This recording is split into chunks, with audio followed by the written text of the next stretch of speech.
Hey, hi, how's it going? This is Ed Elwick, and today I'm going to be doing something called a tech deck, which is just a basic guide on how to go through design considerations for building a deck, playing a deck, and ultimately getting better at said deck.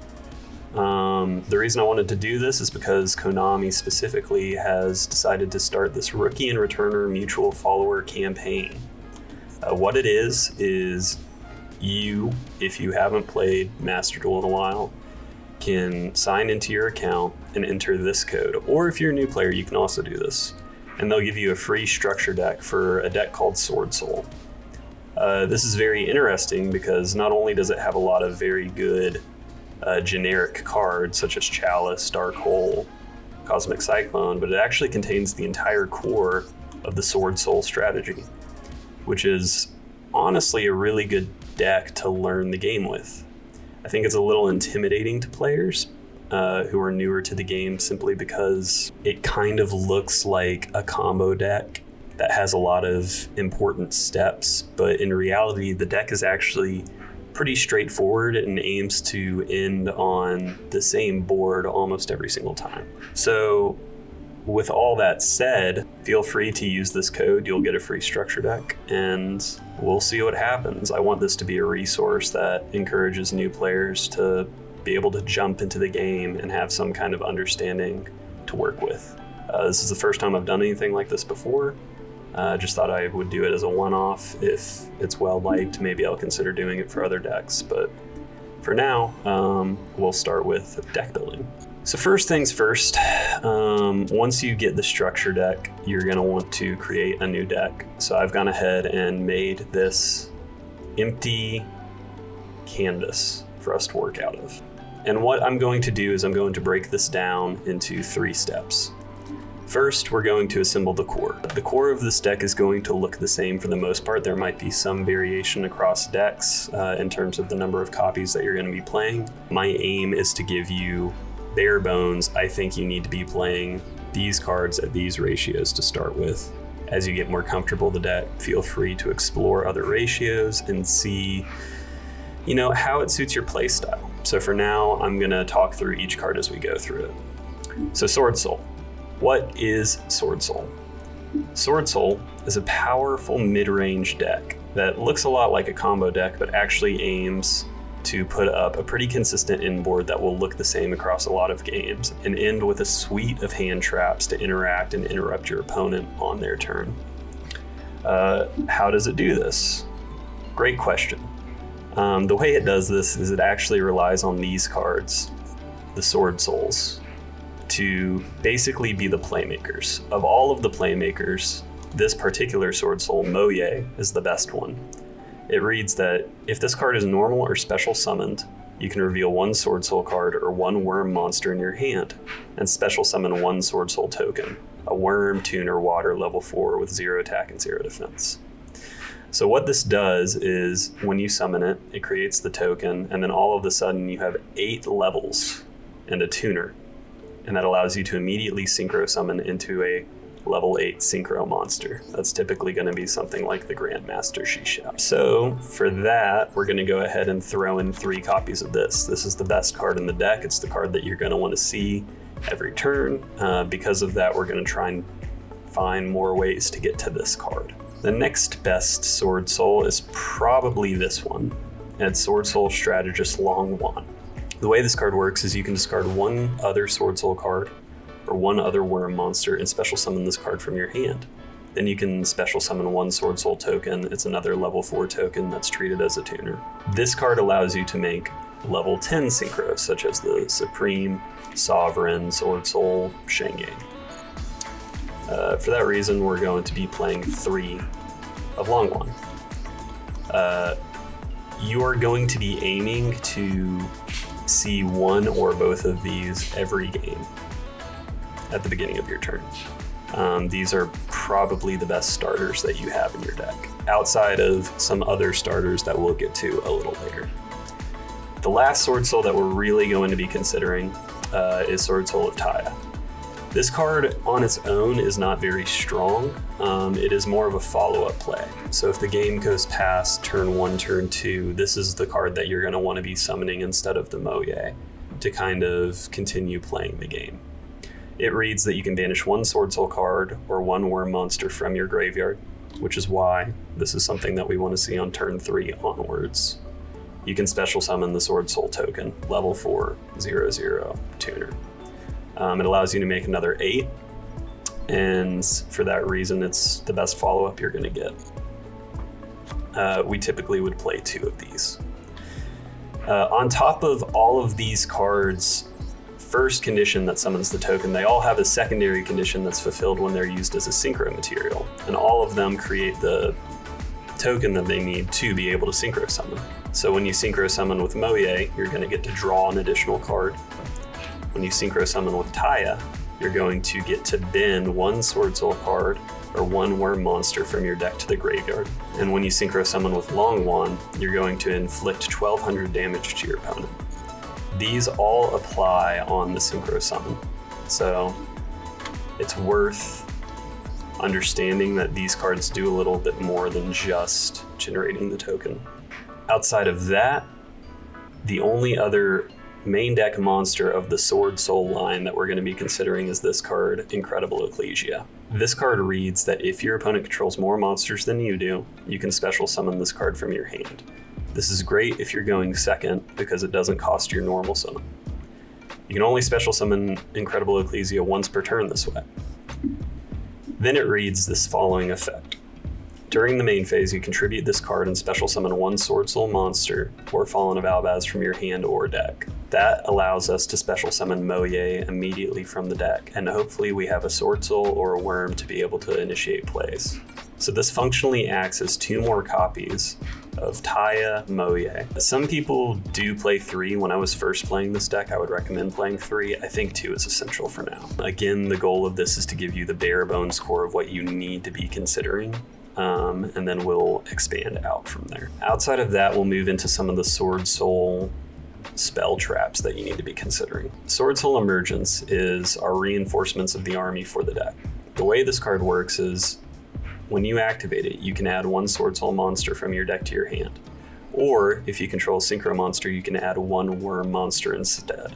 That second line after the or is very important for later reasons that we'll get to here in a minute. It has an additional effect that if it is banished, you can target one Swordsoul monster or worm monster you control and increase or decrease its level by 1 until the end of this turn. This is a card that we want to be playing 3 of. And all of this right here is going to be contained in the structure deck that you get for free. So feel free to work off of this for now. The only other spell trap here that we're really going to be considering is specifically this one. It is Swordsoul Blackout. It reads, you can target one worm monster you control and 2 cards your opponent controls and destroy them. If this card is banished, you can special summon a Swordsoul token, again a level 4 water tuner. While that token is in the monster zone, the player who summoned it cannot special summon monsters from the extra deck except synchro monsters. You can only use each effective Swordsoul Blackout once per turn. This card is incredibly powerful and potent, and it's searchable through our combo. So we're going to be wanting to play at least one of these. Some people will play 2. For now, I want to give us the bare bones core. We're going to be playing 1. So what kind of synchro monsters do we want to be making with these? Well, Swordsoul actually has a few specific synchro monsters that come with the structure deck. This one you'll get if you continue to play the deck a little more. I think if you get to bronze 4, you get it for free. You'll start with these 2. This one particularly is the most important one. It is Swordsoul Grandmaster Shishao. It reads that if this card is synchro summoned, you can add to your hand or banish one Swordsoul card from your deck. That allows us to immediately get the Swordsoul Emergence, and it fulfills the condition of Swordsoul Emergence to where we have a synchro monster on field. We will get to add any worm from our deck to our hand.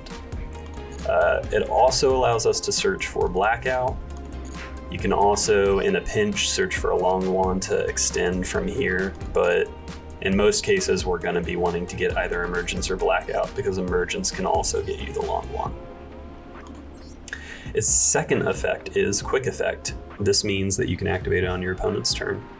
You can banish one Swordsoul card or one worm monster from your hand or graveyard, then target one other effect monster on the field.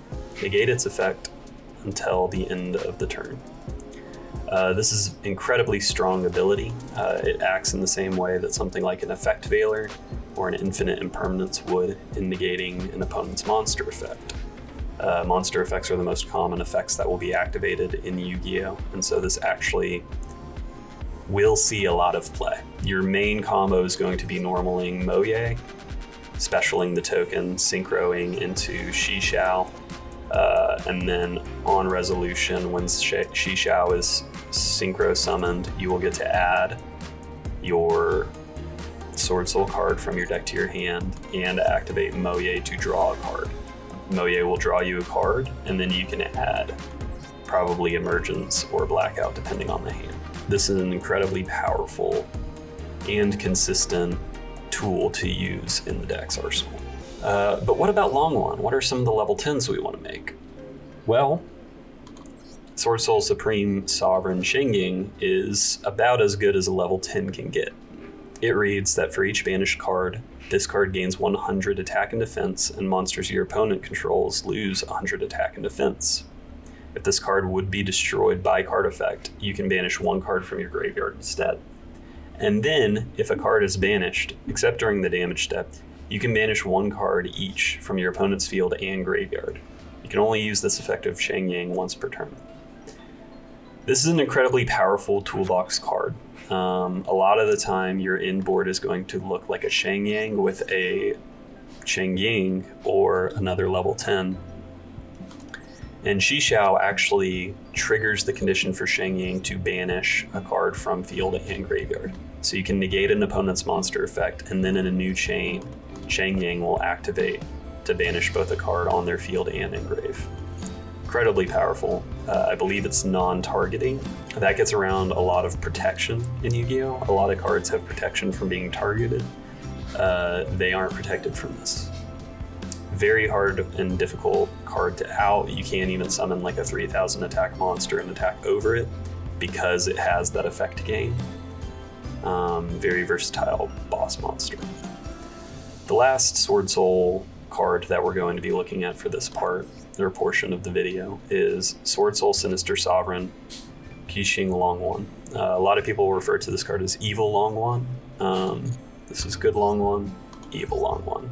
Evil Long One, if you synchro summon another worm monster while this monster is on the field, you can draw a card. A lot of the time when you summon this guy, it's going to be the last thing you do in your combo, so this effect's not going to apply until the turn after he's summoned, but it is another way to generate more advantage. If your opponent special summons a monster, except during the damage step, you can banish one of those monsters. If you do, inflict 1200 damage to your opponent. It just banishes the card. Again, it does not target. Very, very powerful effect. Good way to remove a problematic monster, prevent them from going into a problematic monster, and that burn damage is just a nice bonus. It also has this effect of when your opponent activates a spell trap card or effect, quick effect, you can banish that card. If you do, inflict 1200 damage to your opponent.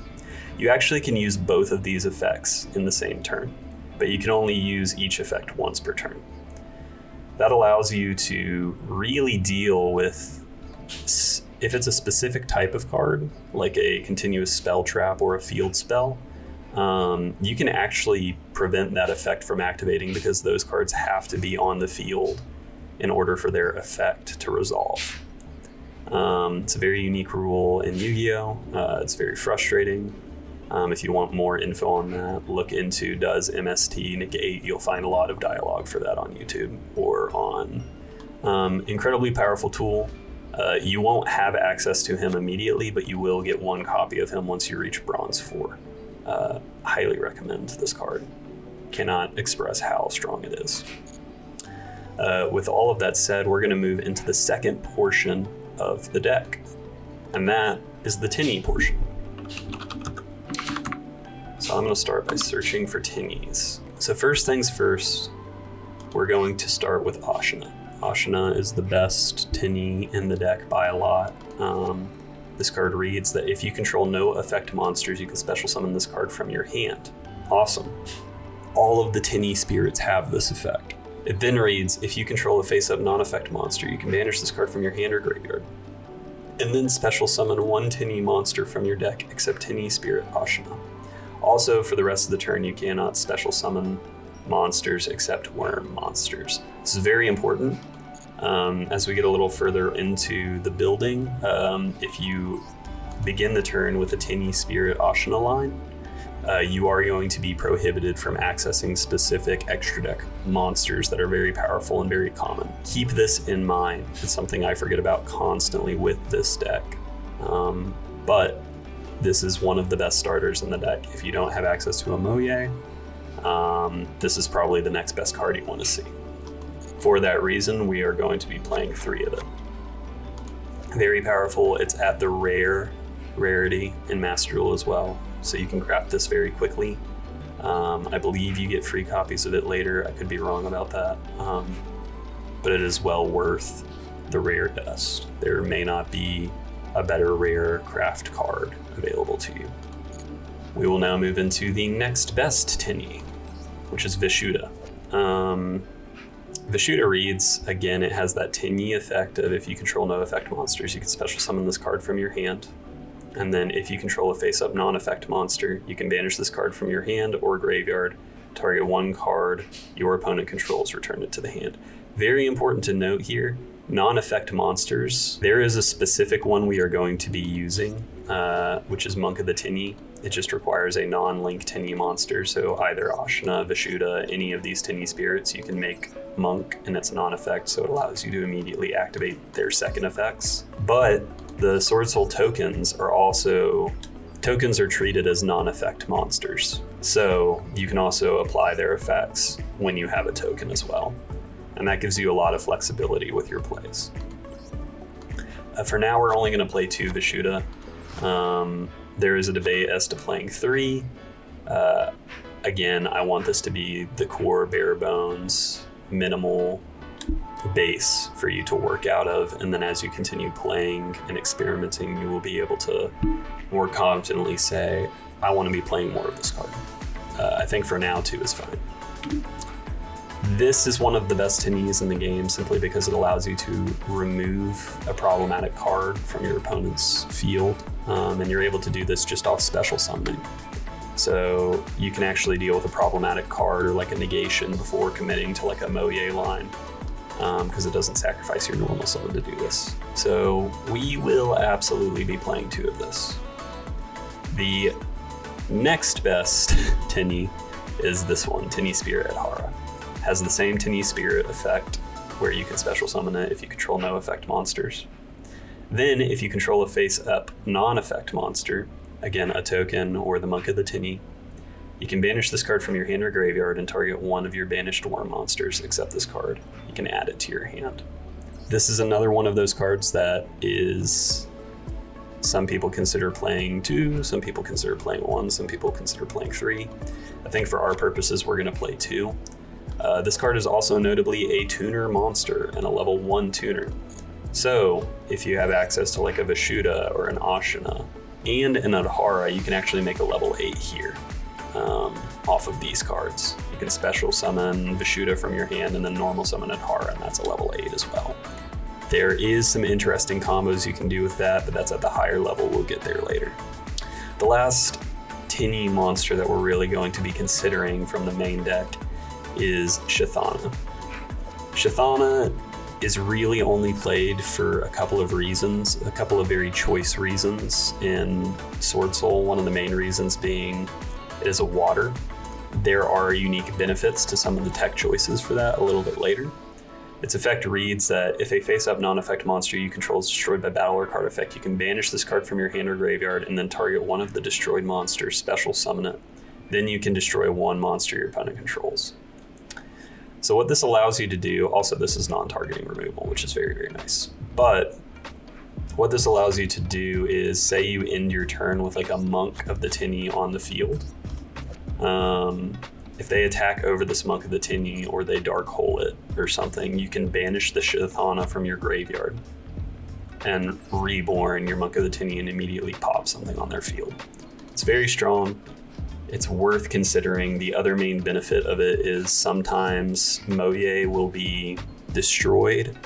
Like, for example, there's a card called Ghost Ogre, which reads, when a monster activates effects, send this card to the graveyard, destroy it.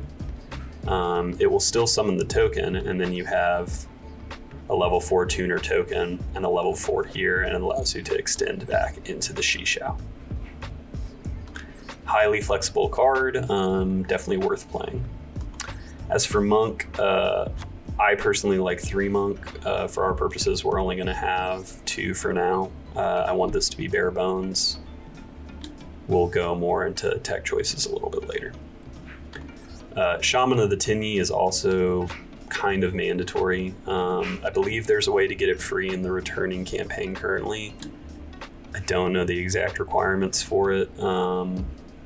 Either way, it's only a super rare. You can use 30 dust to craft this card. It's worth it. It also will open a free pack if you've never crafted a card from the Tenyi pack. There's a lot of cards in the Tenyi pack that we would consider for the main deck. For our purposes, we can't really get around not having this card. It reads, you can discard 1 card, target 1 worm monster in your graveyard, special summon it. Also, for the rest of this turn, you cannot activate the effects of monsters special summoned from the extra deck, except Tenyi monsters. This is an important effect because say you activate this effect to reborn a card, and you reborn a copy of Moye and then summon the token on like turn 2. Moye will trigger and you can special summon like a Shishao, but Shishao won't be able to affect because it's not a Tenyi monster from the extra deck. You will still get to draw off Moye. You'll still be able to summon Shishao, but he won't really be live until the next turn. Important to understand. It might take a couple of games before you fully understand what I'm saying, but just keep it in mind. Outside of that, it has another effect, which is when an attack is declared involving your face-up non-effect monster, you can target 1 card your opponent controls and you can destroy it. You can only use each effect of Shaman of the Tenyi once per turn. This is very strong. If they choose to attack the Monk, say you reborn Monk, or a token, you can actually just immediately target a card and pop it. Pretty powerful effect. A lot of people forget about it. Try to milk every advantage you can get.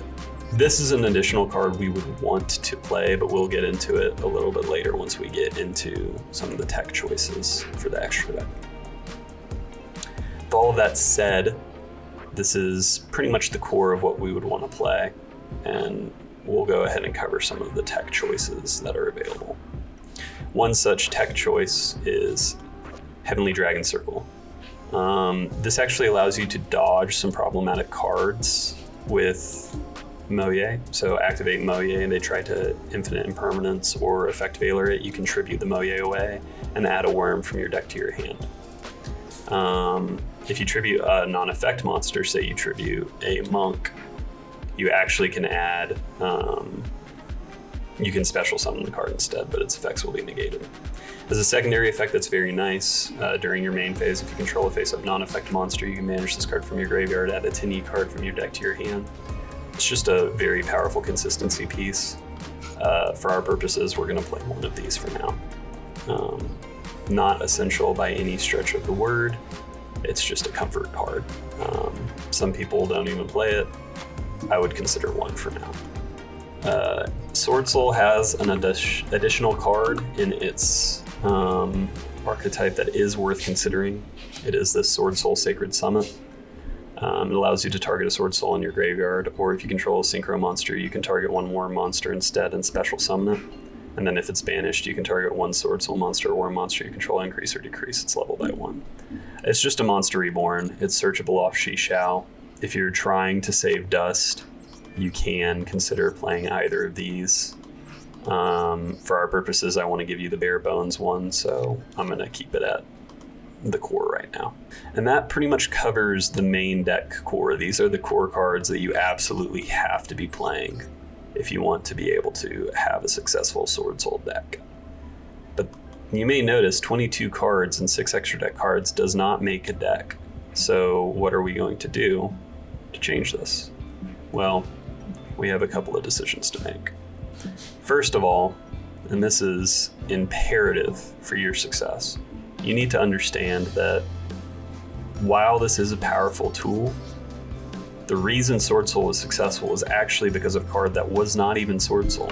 It was a card called Arch Nemesis PROTOS, which is unlimited in Master Duel. This card reads, it cannot be normal or special summoned. It must first be special summoned from your hand by banishing 3 monsters with different attributes from your graveyard and or face-up field. It cannot be destroyed by card effects. You can declare a monster attribute on the field, destroy all monsters on the field with that attribute. Also, until the end of the next turn, neither player can special summon monsters with that attribute. So this card is busted. It was banned in the TCG because it made Swordsoul an incredible powerhouse that was very frustrating to deal with. Because in a best of 3 format, once your opponent knows exactly what you're up to, they'll always call the right attribute and prevent you from special summoning what you want to be special summoning. Additionally, it doesn't go away because it can't be destroyed by card effects. So a lot of the time people will just activate PROTOS called Dark, and then your opponent can't special summon dark monsters next turn. Very, very frustrating card. It's also searchable due to emergence. So a lot of the time we will activate Moye, special summon a token, make Shishao, activate Shishao, draw a card off Moye, and then add emergence off the Shishao. Activate Shishao and add this card. That is the most straightforward, simple line that you are going to be performing over and over again. It is the bread and butter of this deck, and it is unbelievable. Additionally, because this card cannot be destroyed by card effects, it has unique synergies with Swordsoul Blackout. So if you target Arch Nemesis PROTOS with Swordsoul Blackout, it won't destroy the PROTOS, but it will destroy both the cards of your opponent. That, as well as just a frustrating little tidbit of information, this card is insane. And this card does not come with the structure deck. It is the one essential mandatory ultra rare that you absolutely must craft. I cannot stress this enough. You need to be playing at least 1 copy of this. Some people play like a 60 card Swordsoul Tenyi list with 3 copies of it. At minimum, you need 1. And this pretty much fleshes out the core main deck. So what we need to do now is we need to start considering hand traps. What are hand traps?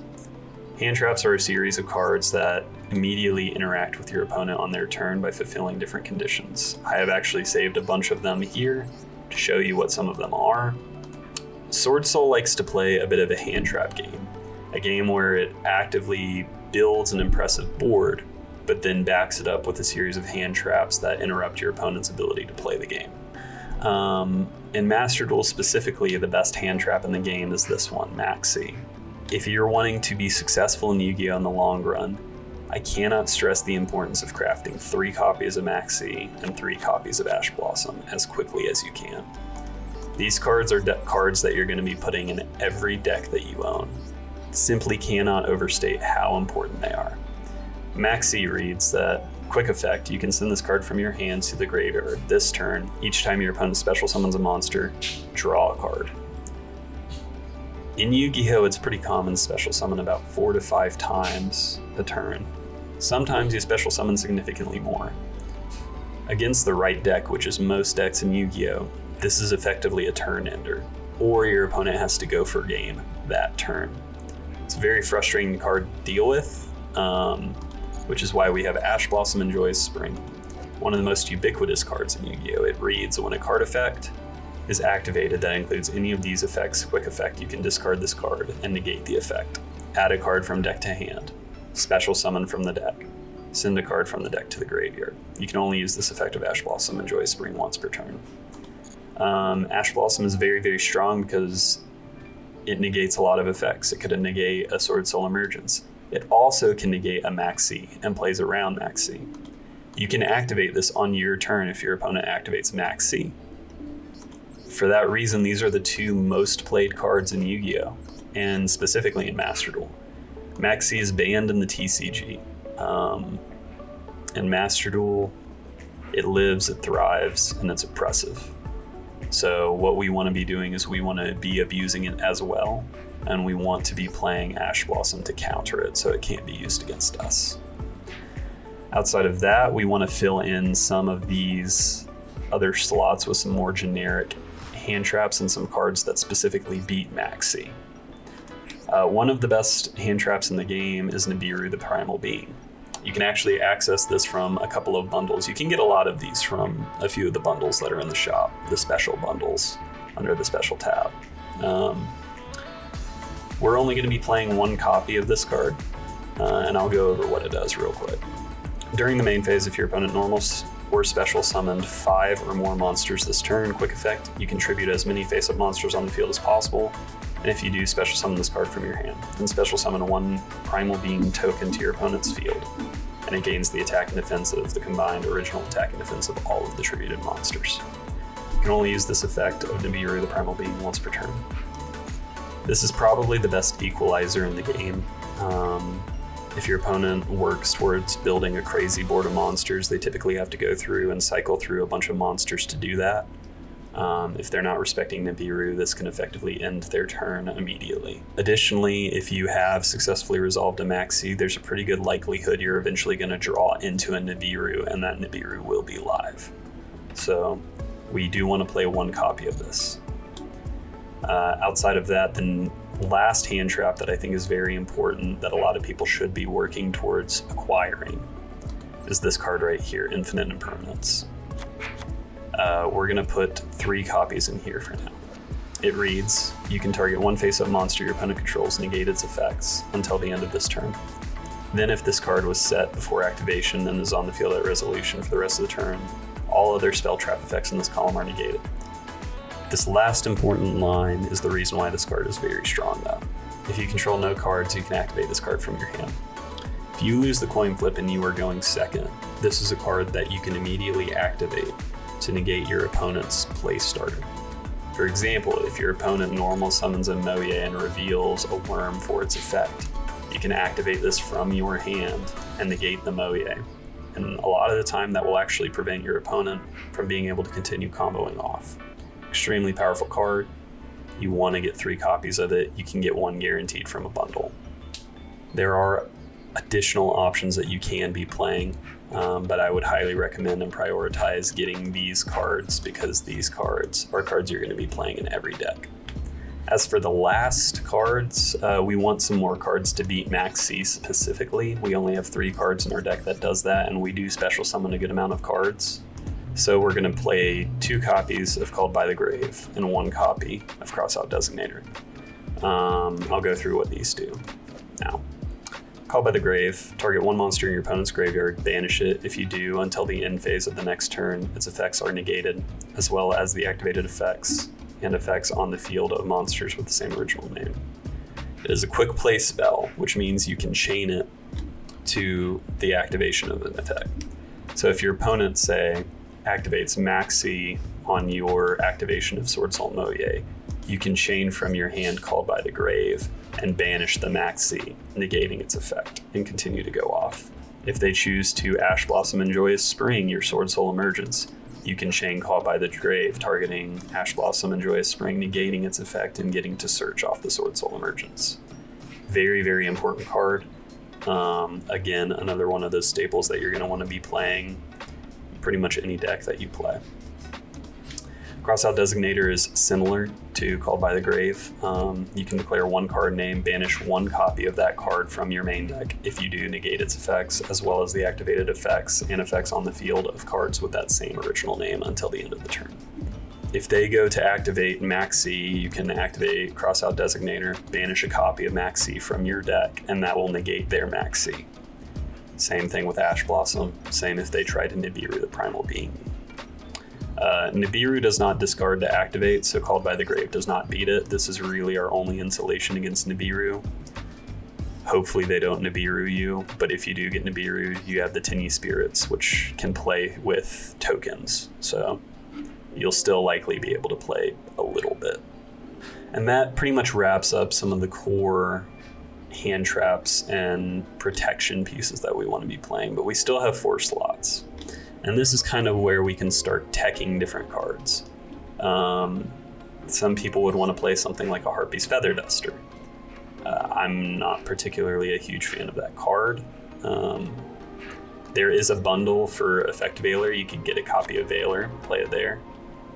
But I think for our purposes, what we really want to be doing is we want to be getting more consistency. So we're going to be looking at Pot of Desires.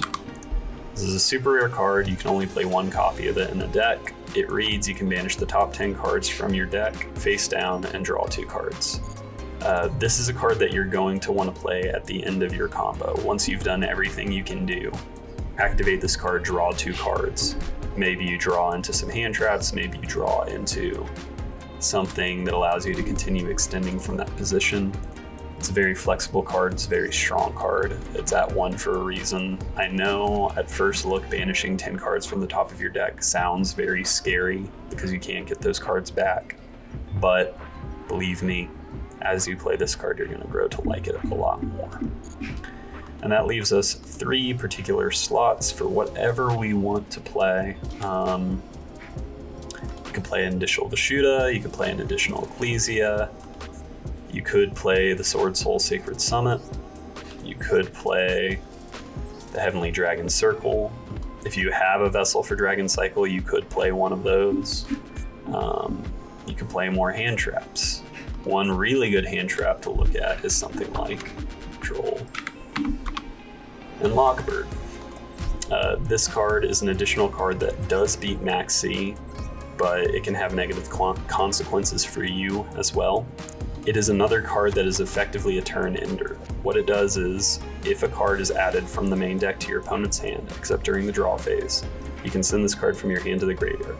For the rest of this turn, cards cannot be added from either player's main deck to the hand. This is very frustrating when it gets activated against you, but it's not necessarily the end of your turn. Against certain decks, this is the end of the turn. It's a very flexible hand trap. I would recommend playing it. And with that, we have pretty much assembled our main deck.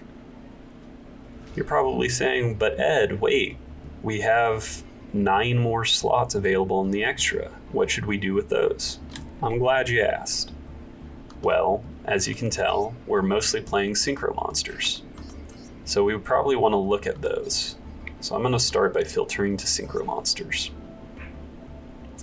And we'll go through and read some of the cards and maybe add in specifically what might be powerful and prevalent to us. One of the best synchro monsters in the game is this. This is Baronne de Fleur. It is a level 10 synchro monster. It reads, once per turn you can target 1 card on the field, destroy it. Once while face up on the field, when a card or effect is activated, quick effect, you can negate the activation, and if you do, destroy that card. I highly recommend playing 1 copy of this. An additional card that I would highly recommend playing is Baxia. It's at the super rare rarity, so you can get this a little bit easier than some of the ultra rares like Baron de Fleur. You want to be playing 2 copies of this card. This card specifically says that when this is synchro summoned, it is a level 8 synchro monster, so you can make it off of the Moye or the Taya. You can target cards on the field up to the number of different original attributes of the worm monsters used for its synchro summon and shuffle them into the deck. It's very good removal. Additionally, you can also target one. It has this other effect where you can target 1 card you control and 1 level 4 or lower monster in your graveyard and destroy that card on the field if you do special summon the other monster from your graveyard. If you're on turn 2, you can target a Moye in graveyard and reborn the Moye and then do a Moye line off of this if you had Taya in hand to make it. There's additionally some other lines you can do where you can use the Tenyis to like special summon an Ashuna if you have an Adhara in hand, and make a monk special summon a Vishuddha off the Ashuna's effect. Normal summon Adhara, make Baxia, activate Baxia targeting the monk, and you can make a card like Xiaofeng. Xiaofeng is a pretty interesting tech choice. It's a level 9 synchro, so you are pretty much relegated to that specific combo if you want to be making this card. It reads, while this synchro summoned card is on the field, your opponent cannot activate monsters with the same original attribute as the Yang Zing monsters used for the synchro summon this card. So they won't be able to activate light effects that turn because Boxy has a Yang Zing. When this Synchro Summon card is destroyed by battle or card effect, you can add 1 tuner from your deck to your hand. You can search for an Ecclesia because this is a tuner. You can search for an Ash Blossom and Joyous Spring because this is a tuner. You can search for an Adhara because this is a tuner. Additionally, it has this effect. Once per turn, when a monster your opponent controls is destroyed by battle or card effect, you can special summon a 1 worm monster from your deck in defense position, whose original attribute matches the original attribute that one of those destroyed monsters had on the field. It's a nice effect. It won't always come up. Xiaofeng is a good card. I don't necessarily know if it's the most flexible or reliable card to be playing, but it's an option. Another very, very strong option would be this guy, Cyframe Lord Omega. He reads that once per turn during the main phase, quick effect, you can banish both this face-up card from the field and 1 random card in your opponent's hand, face-up, until your next standby phase. This can be very strong. It can limit the amount of resources your opponent has. The card is at random, you don't necessarily get to choose it, but it is a powerful effect. It has an additional effect where once per turn during your opponent's standby phase, you can target 1 banished card and return it to the graveyard. It can be pretty useful sometimes. You can get like a Adhara back into the graveyard or an Ashina back into the graveyard. And then it has this last effect, which is if it's in the graveyard, you can target 1 other card in your graveyard and shuffle both of that card and this card from the graveyard into the deck. This will go back to the extra deck, and whatever you chose will go back to wherever it came from. Very flexible card, would highly recommend playing it, primarily because it is a very generic synchro monster. The requirements are a tuner and a non-tuner monster. You can play this in a lot of different things. Draco Berserker of the Tenyi, another incredible tech choice. Again, very generic monster. It reads, when your opponent activates a monster effect, quick effect, you can banish it. It also has this additional effect of if this attacking card destroys an effect monster by battle and sends it to the graveyard, this card gains attack equal to the destroyed monster's original attack. Also, it can make a second attack on a monster during this battle phase. You can only use this Draco Berserker of the Tenyi effect once per turn. This is just a very good way of clearing a board. It has an effect to banish a monster that comes up somewhat consistently. It's a very powerful tech choice. It's not essential like the Baron or the Shengyang or the Xiaofeng, but I would recommend playing it. Next up, we have this card, Adamancipator Risen Dragite. For those of you who are unfamiliar with Adamancipator, it was one of the most degenerate combo decks ever made, but it has unique advantage because of Moye, and I'll get into that in a second. The first effect doesn't matter that much. It reads, during your main phase, you can excavate the top 5 cards of your deck, and if you do, you can return cards your opponent controls to the hand up to the number of excavated rock monsters. Also place the excavated cards on the bottom of your deck in any order. This effect is only going to trigger if you see Nibiru's Primal Being. It does not matter that much. Sometimes you can bait out an interruption with it. For the most part, it's not going to do a lot. The real reason we want to play Dragite is for the second effect. It reads, when your opponent activates a spell trap card or effect, while a water monster is in your graveyard, quick effect, you can negate the activation, and if you do, destroy it. You can only use each of these effects once per turn. This is a very powerful effect. You can negate any spell or trap card effectively with it. And the reason that you're able to fulfill this condition is because Moye is a water attribute monster. So if you make Dragite with a Moye, it will be alive. It will be able to negate the spell trap card. It's a very flexible card. It's not essential. I'll go through and flag which cards are not essential when we go through it. I'll show you the cards that I think are absolutely essential and that you want to be playing. Outside of that, there's a couple of other 8s that you could consider. Scarlight Red Dragon Archfiend is a pretty good one. It allows you to destroy as many special summon effect monsters on the field as possible with attack less than or equal to this card's, and inflict 500 damage to your opponent for each monster destroyed. You could additionally choose something, I don't know. Honestly, there's not a lot of other 8s to consider. Hama's an okay one. We're very much scraping the bottom of the barrel here. This one reads, if this card was synchro summoned using a synchro monster as material, can make a second attack during each battle phase. That won't happen, but it does have this effect, which reads, when this card inflicts battle damage to your opponent, make all monster your opponents control lose 1,000 attack and defense. At the end of the battle phase, if your opponent has not taken any battle damage this phase, you can inflict 300 damage to your opponent for each battle lost monster in your graveyard. I would never consider playing this. It is there, it is something. Scarlight is probably the farthest down in the barrel we really want to go. And for the most part, that's going to be a lot of the 8s. There are a couple of 10s we can consider. Of the 10s that we can consider, Ruddy Rose is probably one of the better ones. You can maybe consider, no, you can't consider Despotter. Honestly, it's Ruddy Rose. This card reads that if it's synchro summon, you can banish all cards from the graveyards. That's pretty much all it's going to do. It's just a 3,200 attack point monster that banishes all the cards in the graveyard. It's a tech choice, not essential. Probably the last one of these cards that I would craft if I had to play it. But it's there. It's okay. It's a thing. You can play an additional copy of Monk.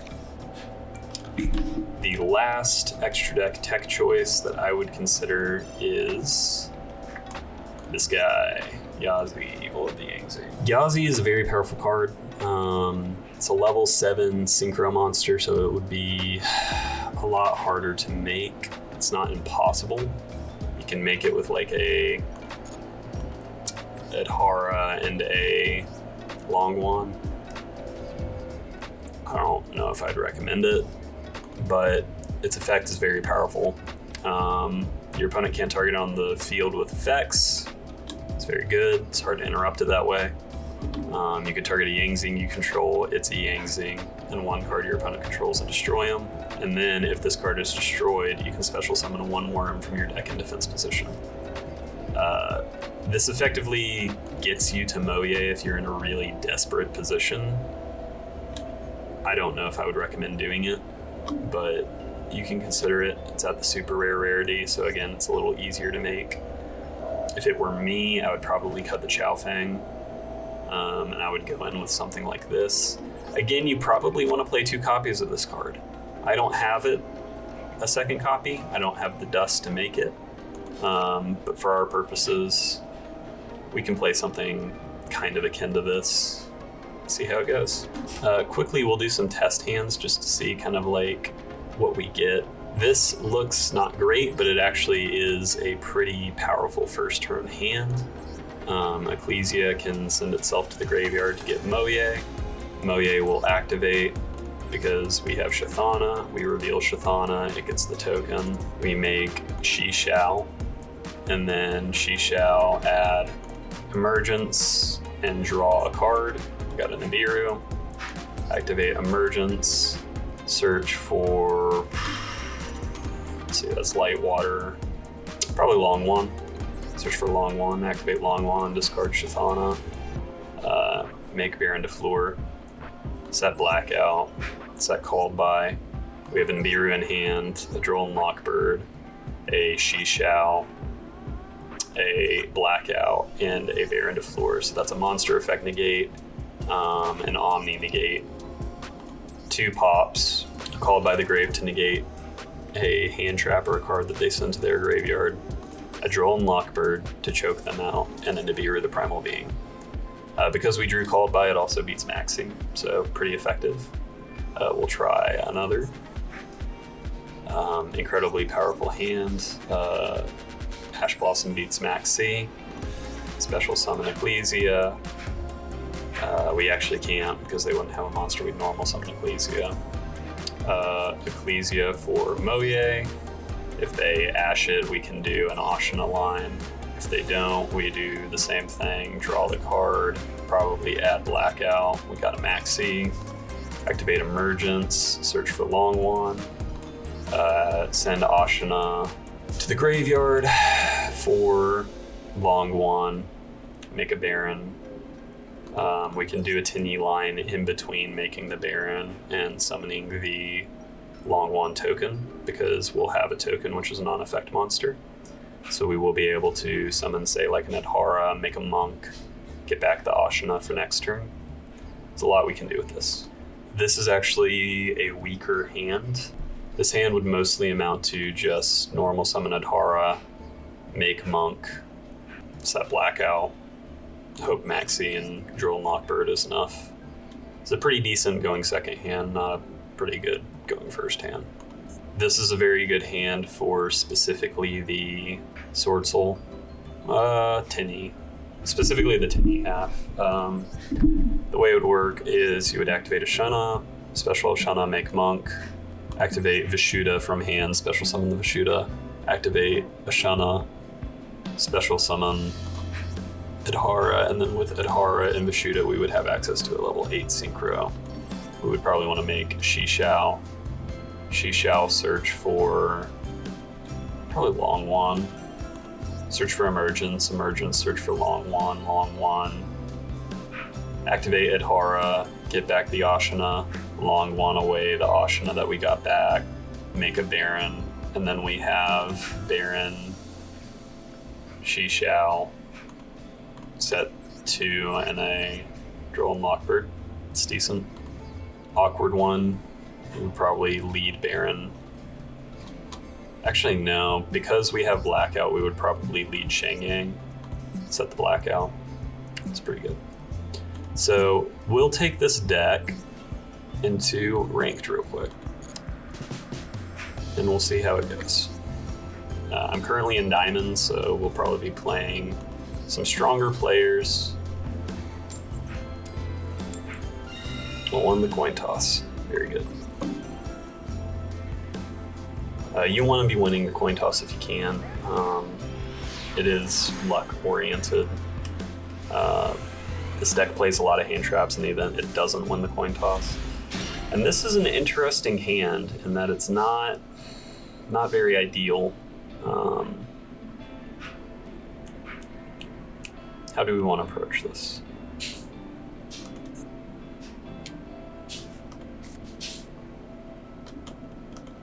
I think what we'll do is we're going to Long Wand.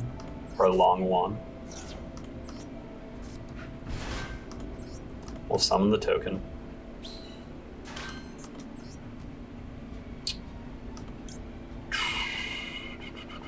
It's between Baron and Shengyang.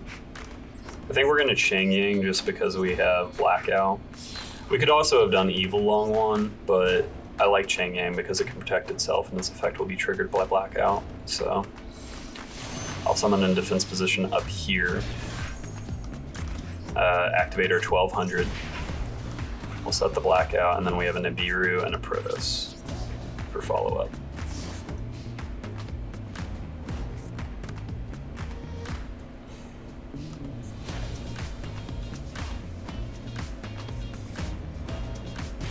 Ooh. That's not good.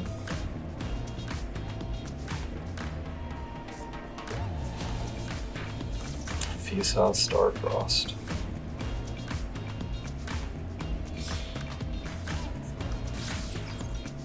Lightheart.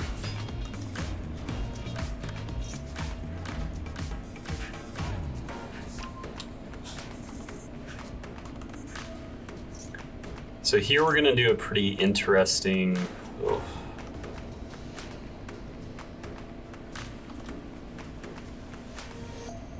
Interesting play. So I mentioned earlier that field spells have to be on the field for their effects to resolve.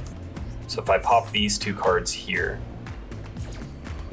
he actually won't get to add a card off of Primeval Planet Reichphobia. And he's summoned 2 times, so we're about 3 away from Nibiru activating. That's one of the better ones it could have been.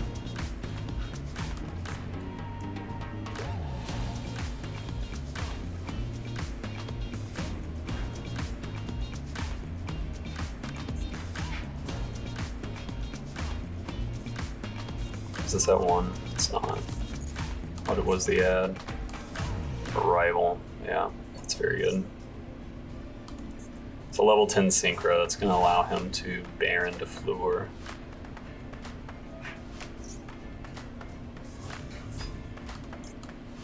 We're going to go ahead and Nibiru here. We're not going to give him the opportunity to do that. And now notably we have a water, a fire, and a dark. So I can call dark for Protos because you can banish the card from field. Oh, please don't. Okay. I probably should have summoned this in attack, now that I think about it.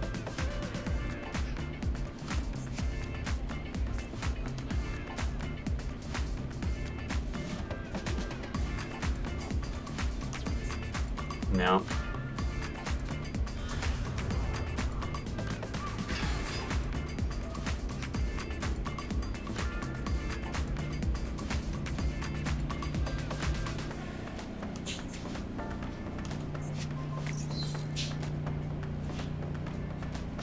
That was not correct.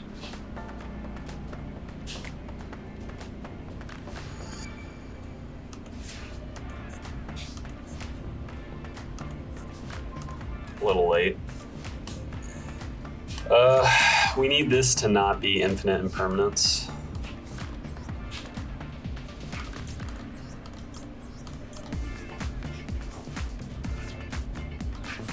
We're going to summon this in defense position in the event it is. We're going to call dark.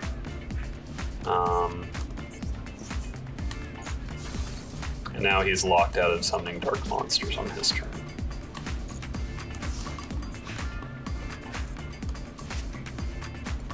Which this deck really wants to summon dark monsters.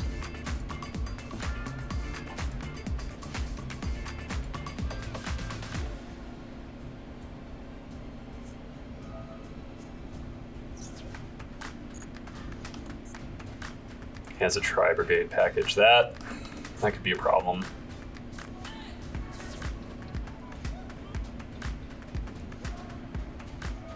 This is gonna send Nerval.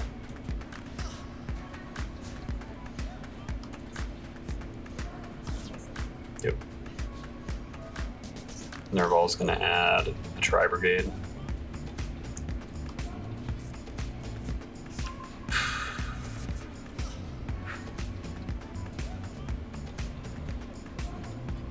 If he activates Karis. Okay, we're in a good position with this.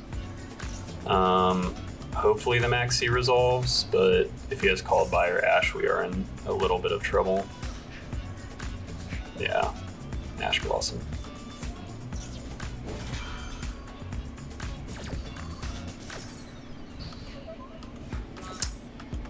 What am I wanting? Probably Taya here.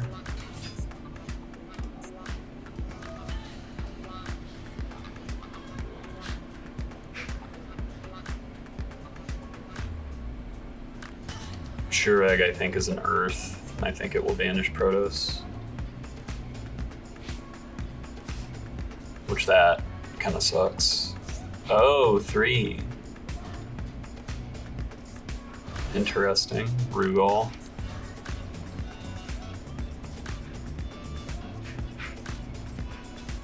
He can't make access code here though, because he's locked out of darks.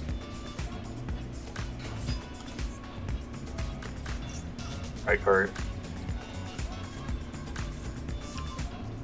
Twin Saw. It's not going to help you.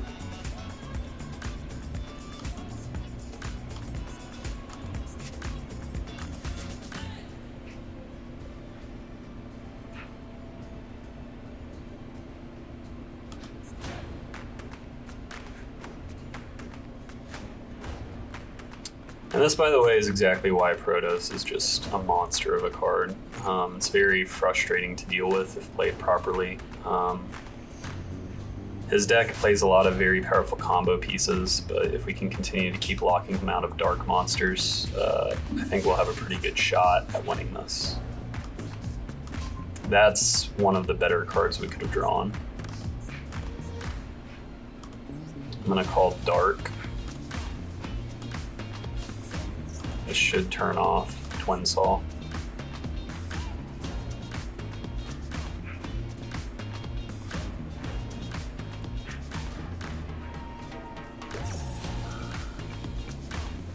Okay.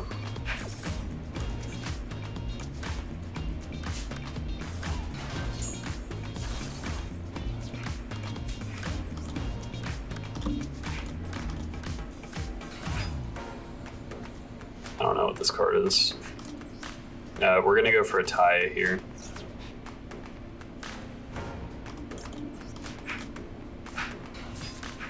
And the reason we're doing this is if we banish Blackout, even if that's an imperm, we still get the token.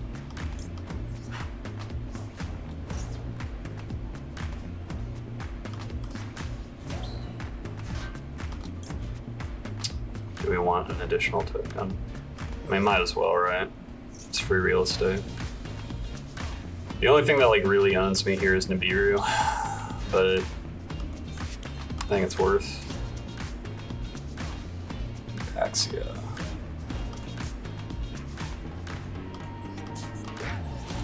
We're gonna send Ashina because we have token.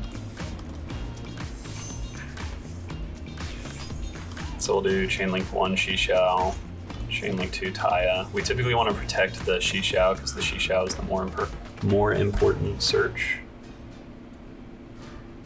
This is gonna open up a level 10 play too. Okay. That's fair.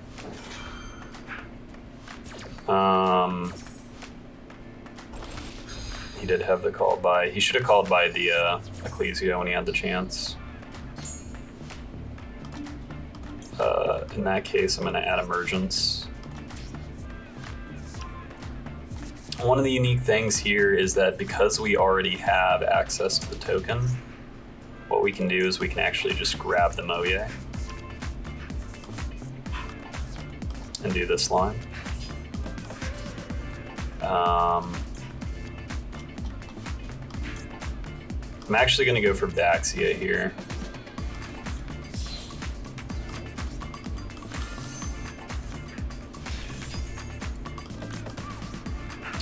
And that was a water. So it's between these two.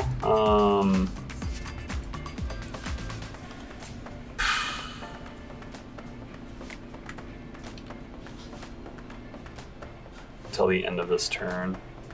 I don't think I care too much about that. I actually think the correct shuffle back is Kit. And we'll draw a card off our Moye.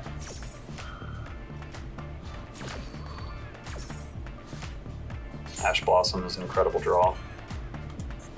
And then I do have the Boxia where we can special summon something from the graveyard. But I don't really want to do that currently. So what I think we're going to do is we're going to go to the battle phase. We're going to attack over Karis. And that's GG.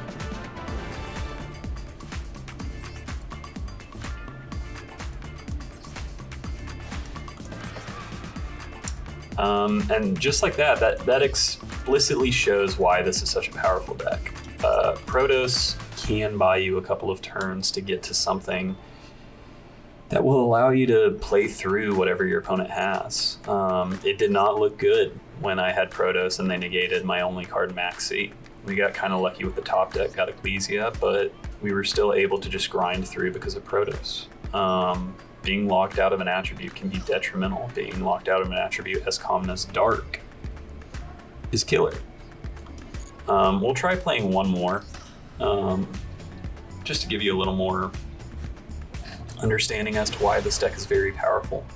But that was a pretty good example of why the deck is strong.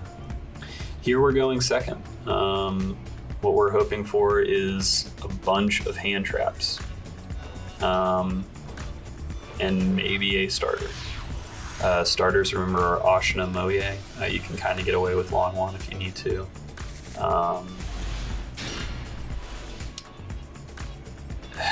This is an interesting one. We have the Maxi, we have the Ash Blossom. As far as like hand traps, you know, having both is very, very nice. Okay, we kind of need a strong draw here. That's not it. That really is not it.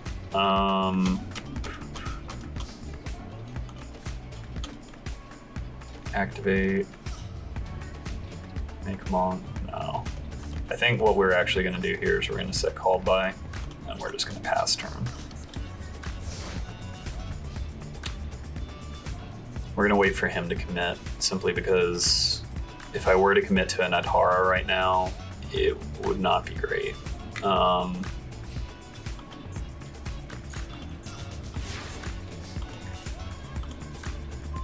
one. That's pretty strong. I think here what we're gonna do is we're gonna go for the long one, pitching the Adhara.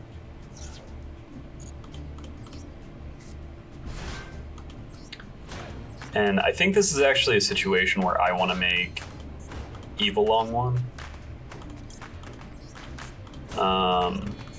Simply because we're going to be pumping out a lot of damage, and it's going to put him kind of on a clock. So he'll take 1200 here and then 29 direct, and then we could do up to 24. We don't lose to Nibiru this way. I would assume he's probably in a similar spot to where he's playing a lot of hand traps. This is an evenly matched here. We're gonna let that go through and we're gonna manage this. Probably should have waited till main phase 2 to set called by, but it's whatever. That was my B.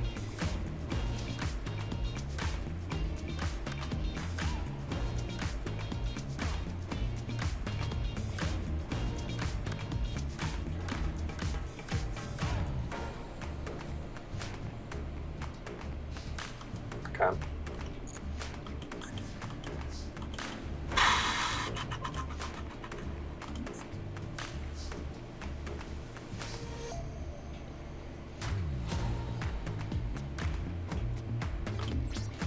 If I attack directly, he can't activate a card. So he can't special summon a monster or activate a spell trap, because if he does, we just burn him to death now. It's effectively the end of the game. Unless he has something like a kaiju that removes this from the field. But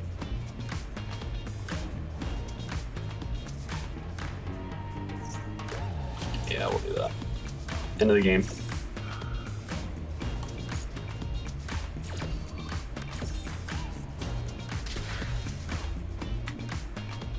And you get this card for free. It's very powerful. We're playing pretty high ranked, the second highest division in Master Duel right now. I will do one last one and just give you an idea of how it's going.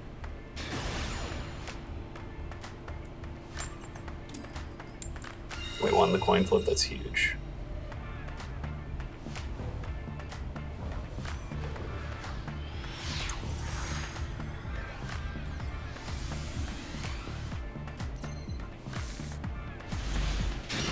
This is what we want to see.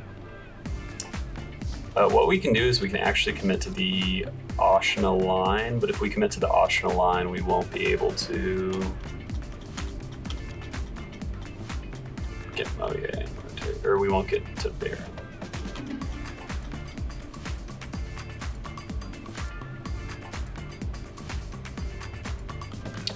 I think it's safer to lead Ashna than to just immediately blind Moye. So we will Ashna. If he activates Maxi, we'll call Bite of the Grave it. And then if he Ash Blossoms Ashna, yep. So this is where Called by the Grave beats Maxi.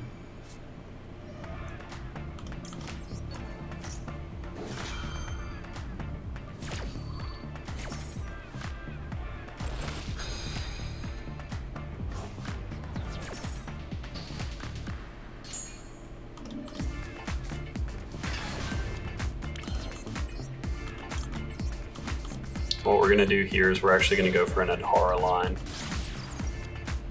So we're going to activate Ashna.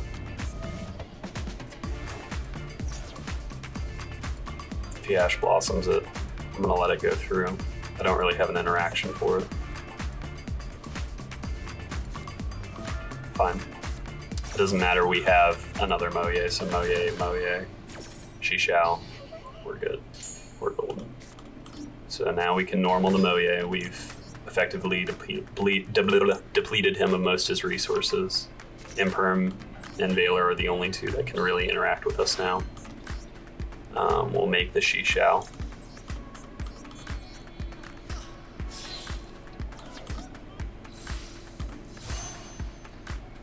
And we'll just do the simple she shall Moye. So that'll draw us a card, and then we'll get to add any Swordsoul card from our deck to our hand. Long Wan is one of the best ones we could have gotten. So we'll go ahead and emergence. Yes, we'll add the emergence. And what I actually think I want to do here is I want to activate emergence, and we're going to grab this copy of Adhara, I think.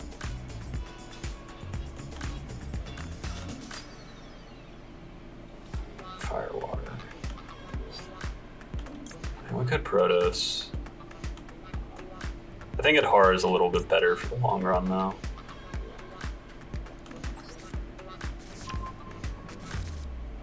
So we're going to activate Long One, discarding this Adhara.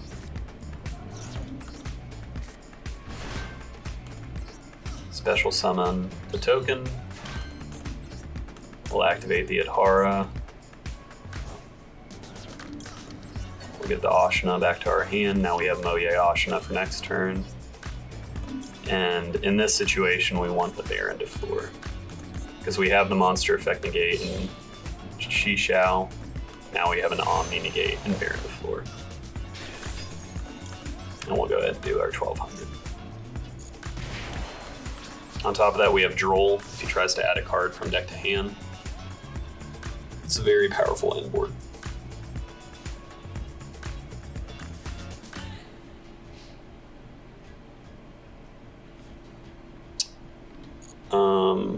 No, so Baron does have a secondary effect. We don't really want to worry about that until we spend this Omni. Diabell Stars. Yeah, we'll allow that, because that will allow us to draw and Lockbird him.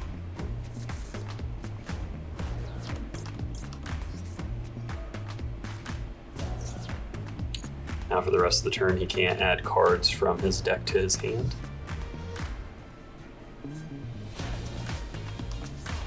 He had a Droll too. The Black Witch. I think we will monster effect negate this, and we will banish emergence.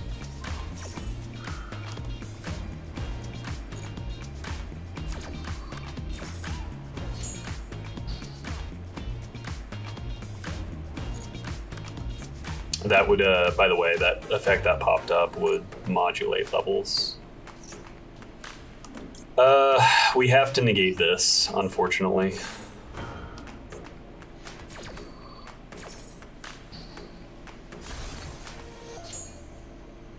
One card left in hand, what you got?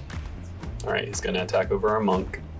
And now we will use the other effective Baron. It allows us to special summon a level 9 or lower monster in our graveyard by returning this to the extra deck.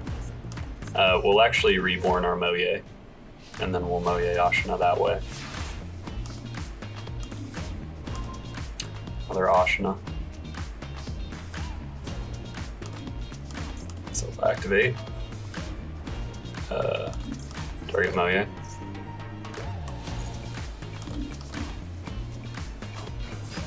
Moye was special summoned. Reveal the Ashna he knows we have.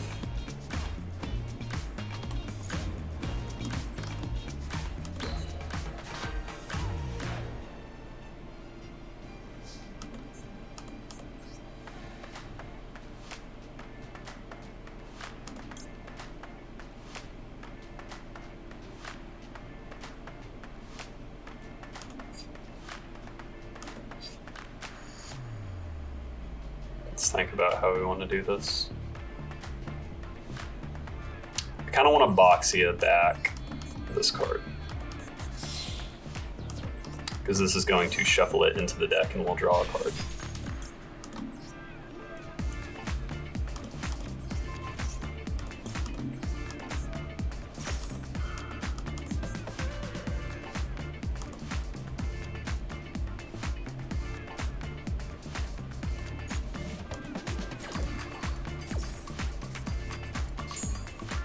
Great follow-up.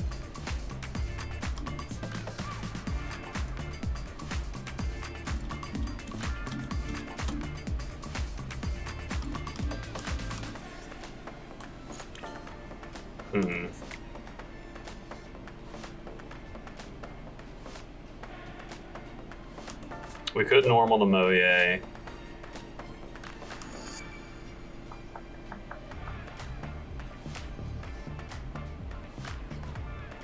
think I'm committing. I'm trying to convince myself of a bad play right now. 26.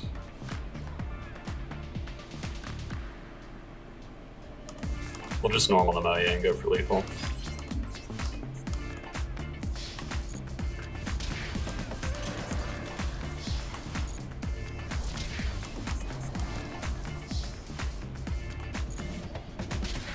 And there you have it.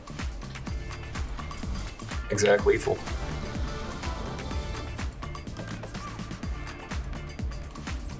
Again, Tenyi Swordsoul is a very, very powerful deck. It looks like a combo deck, but it actually plays more of a mid-range kind of hand trap control game.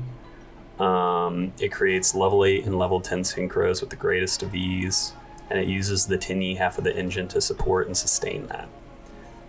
You can grind out games off the back of PROTOS alone if you can get to it. And it has a very consistent inboard. I think we were able to successfully establish Shishao every single one of those 3 games.